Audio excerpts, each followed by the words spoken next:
വിദ്യാർത്ഥികൾ ഭരണഘടനയ്ക്ക് കാവലാവേണ്ടവരാണെന്ന് doctor John Brittas M P. കഴിവും പ്രാഗൽഭ്യവുമുള്ളവർ രാഷ്ട്രീയത്തിലേക്ക് വരുന്നില്ലെങ്കിൽ ആ ഇടം സാമൂഹ്യ വിരുദ്ധർ കൈയടക്കുമെന്നും അദ്ദേഹം ചൂണ്ടിക്കാണിച്ചു.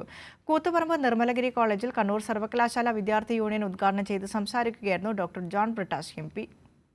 രാജ്യത്തിന്റെ ഭരണഘടനാ മൂല്യങ്ങളും മതനിരപേക്ഷതയും തകർക്കപ്പെടുന്ന കാലത്ത് വിദ്യാർത്ഥി സമൂഹം ഭരണഘടനയുടെ സംരക്ഷകരാകണമെന്ന് doctor John Brittas M P പറഞ്ഞു.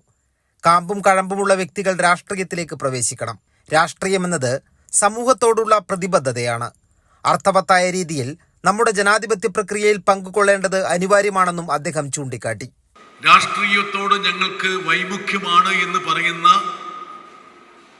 പുതുതലമുറയിലെ ആൾക്കാരോട് പറഞ്ഞൊരു കാര്യമുണ്ട്.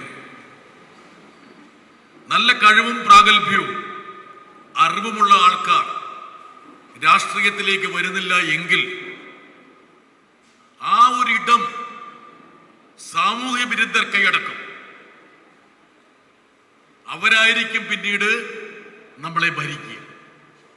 അതുകൊണ്ട് കാമ്പും കഴമ്പുമുള്ള വ്യക്തികൾ അവർ രാഷ്ട്രീയത്തിൽ പ്രവേശിക്കണം. അർത്ഥവത്തായ രീതിയിൽ നമ്മുടെ ജനാധിപത്യ പ്രക്രിയയിൽ പങ്കുകൊള്ളണം. ചടങ്ങിൽ ഭരണഘടനയുടെ ആമുഖം ഉയർത്തി ഭരണഘടനാ സംരക്ഷണ സന്ദേശം നൽകി. സർവകലാശാല യൂണിയൻ ചെയർപേഴ്സൺ നന്ദജ് ബാബു അധ്യക്ഷനായി.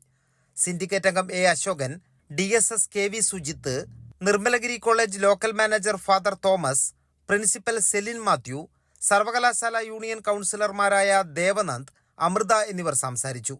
സർവകലാശാല യൂണിയൻ ജനറൽ സെക്രട്ടറി കവിതാ കൃഷ്ണൻ സ്വാഗതവും ജോയിന്റ് സെക്രട്ടറി ആദിശ കൃഷ്ണൻ നന്ദിയും പറഞ്ഞു. കൈരളി ന്യൂസ്, കണ്ണൂർ.